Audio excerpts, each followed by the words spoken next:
Student, कैसे हैं आप सब बच्चों। आज हम क्लास 10th के इतिहास के चौथे लेसन का 5वां पार्ट देखेंगे। चौथे लेसन में यानी कि चौथे पार्ट में हमने देखा था कि फैक्ट्रियों का आना होता है, यानी कि कैसे फैक्ट्रियां बैठती हैं और मजदूर कहाँ से आते हैं। यानी कि जैसे जैसे पूंजीपति फैक्ट्री लगाना चालू करते हैं वैसे वैसे ही पास के गांव और जिलों से उसमें मजदूर काम करने चले जाते हैं।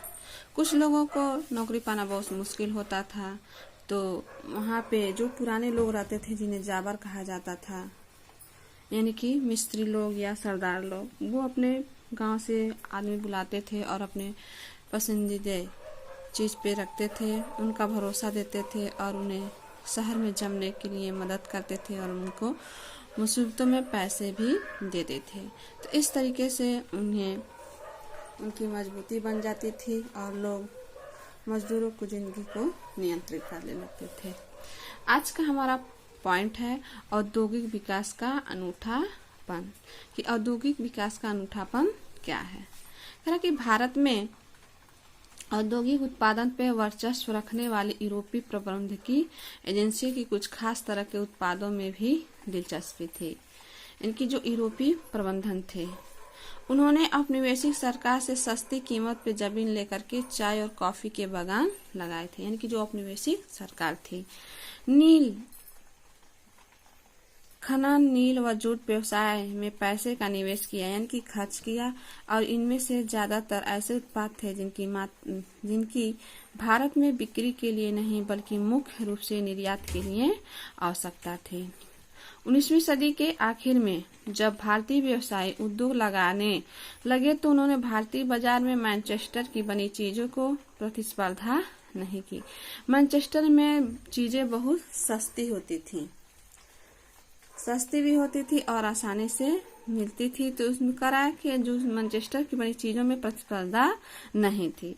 भारत आने वाले ब्रिटिश मालों में धागा बहुत अच्छा नहीं था, यानी कि जो भारत आने वाले जो ब्रिटिश माल थे उसमें धागा बहुत अच्छा नहीं था। इसलिए भारत के शुरुआती सूती मिलों में कपड़े के बजाय मोटे सूती धागे ही बनाए जाते थे, और जब धागे का आयात किया जाता था तो वह हमेशा बेहतर किस्म का होता था। भारतीय कटाई मिलों में बनने वाले धागे का भारत के हथकरघा बुनकर इस्तेमाल करते थे और इन्हें चीन को निर्यात भी कर दिया जाता था। फिर कहा कि 20वीं सदी के पहले दशक तक भारत में औद्योगिकरण का ढर्रा कई बदलाव की चपेट में आ चुका था। स्वदेशी आंदोलन को गति मिलने से राष्ट्रवादियों ने लोगों को विदेशी कपड़े के बहिष्कार के लिए प्रेरित किया और फिर औद्योगिक समूह अपने सामूहिक हितों की रक्षा के लिए संगठित हो गए। जो औद्योगिक समूह थे वे अपने समूहों की रक्षा के लिए, अपने लोगों की रक्षा के लिए वे संगठित हो गए। उन्हें आयात शुल्क बढ़ाने तथा अन्य रियायतें देने के लिए सरकार पे दबाव डाला। फिर 1906 के बाद चीन भेजे जाने वाले भारतीय धागे निर्यात में भी कमी आने लगी, यानी कि जो भेजा जाना उसमें भी कमी आने लगी। और फिर चीनी बाजारों में चीन और जापान की मिलों के उत्पाद छा गए। फिर चीनी बाजारों में चीन और जापान के जो मिल से उत्पाद होता था वो बहुत ही मात्रा में चारों तरफ फैल गए। फलस्वरूप भारत के उद्योगपति धागे के बजाय कपड़ा बनाने लगे और 1900 से 1912 के भारत में सूती कपड़े का उत्पादन 2 गुना हो गया। फिर क्या रहा है, पहले विश्व युद्ध तक औद्योगिक विकास धीमा रहा और फिर युद्ध ने एक बिल्कुल नई स्थिति पैदा कर दी और फिर ब्रिटिश कारखाने सेना की जरूरतों को पूरा करने के लिए युद्ध संबंधित उत्पादन में व्यस्त थे। इसलिए भारत में मैनचेस्टर के माल का आयात कम हो गया और फिर भारतीय बाजारों में रातों रात एक विशाल देसी बाजार मिल गया। युद्ध लंबा खींचा तो भारतीय कारखानों में भी फौज के लिए जूट की बोरियां, फौजियों के लिए वर्दी के कपड़े, टेंट और चमड़े के जूते, घोड़े व खच्चर की चीन तथा बहुत सारे अन्य सामान बनने लगे। यानी कि जैसे जैसे युद्ध खिंचता गया भारत के पास बहुत सारी चीजों का बनना चालू हो गया और नए कारखाने लगाने लगे। नए कारखाने पुराने कारखाने में कई पालियों में चलने लगे और फिर बहुत सारे नए मजदूरों को काम पे रखा गया और हरेक को पहले से भी ज्यादा समय तक काम करना पड़ता था। कहा कि युद्ध के दौरान औद्योगिक उत्पादन तेजी से बढ़ा, यानी कि जो युद्ध के समय था जो औद्योगिक उत्पादन था वो बहुत तेजी से बढ़ रहा था। फिर कहा कि युद्ध के बाद भारतीय बाजार मैनचेस्टर को पहली वाली हैसियत कभी हासिल नहीं हो पाई। आधुनिकीकरण न कर पाने और अमेरिका, जर्मनी और जापान के मुकाबले कमजोर पड़ने के कारण ब्रिटेन की जो अर्थव्यवस्था चरमरा गई थी, यानी कि हिल गई और कपास का उत्पादन बहुत कम रह गया और ब्रिटेन से होने वाले सूती कपड़े के निर्यात में जबरदस्त गिरावट आ गई। फिर करा कि उन उपनिवेशों में विदेशी उत्पादों को हटा करके स्थानीय उद्योगपतियों ने घरेलू बाजारों पर कब्जा कर लिया और फिर धीरे धीरे अपनी स्थिति मजबूत बना ली।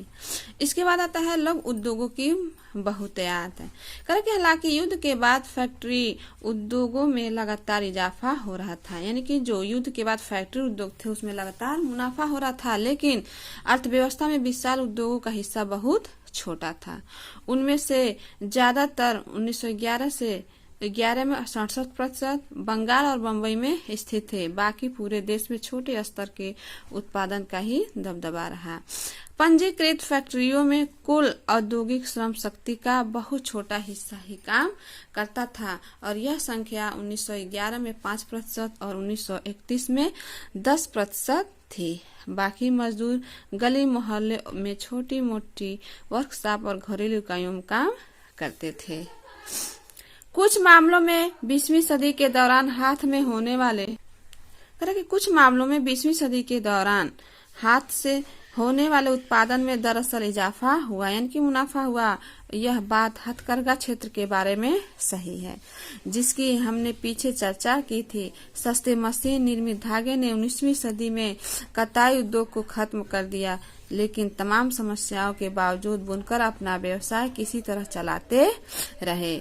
फिर 20वीं सदी में हथकरघों पे बने कपड़ों के उत्पादन में लगातार सुधार हुआ और फिर 1900 से 1940 के बीच यह 3 गुना हो चुका था। फिर कहा कि इनके पीछे आंशिक रूप से तकनीक बदलाव का हाथ था। अगर लागत में बहुत ज्यादा इजाफा न हो और उत्पादन बढ़ सकता हो तो हाथ में काम करने वालों को नई तकनीक अपनाने में कोई परेशानी नहीं होती। इसलिए 20वीं सदी के दूसरे दशक तक आते आते हम ऐसे बुनकरों को देखते हैं जो फ्लाई शटल वाले करघों का इस्तेमाल करते हैं। इसमें कामगारों की उत्पाद क्षमता बढ़ी, उत्पादन तेज हुआ और श्रम की मांग में कमी आई। फिर 1911 तक भारत में 35% से ज्यादा हथकरघों में फ्लाई शटल लगे थे। श्रावणकोर, मद्रास, मैसूर, कोचीन, बंगाल आदि क्षेत्रों में तो ऐसे हथकरघे यानी कि 70 से 80% थे। इसके अलावा भी कई छोटे छोटे सुधार किए गए, जिनसे बुनकरों को अपनी उत्पादकता बढ़ाने और मिलों से मुकाबला करने में मदद मिली। यहाँ पर करा कि फ्लाई शटल, यह रस्सियों और पुलियों के जरिए चलने वाला एक यांत्रिक औजार है जिसका बुनाई के लिए इस्तेमाल किया जाता है। यह क्षैतिज धागे यानी कि ताना द वेल्फ्ट को लंबवत धागे बाना द वार्फ से पिरो देती है। फ्लाई शटल के आविष्कार से बुनकरों को बड़े करघे चलाना और चौड़े अरज का कपड़ा बनाने में काफी मदद मिलती थी। फिर तरह की मीलों के साथ प्रतिस्पर्धा का मुकाबला कर पाने के मामले में कुछ बुनकर औरों से बेहतर स्थिति में थे। बुनकरों में से कुछ मोटा कपड़ा बनाते थे जबकि कुछ महीन किस्म के कपड़े बुनते थे।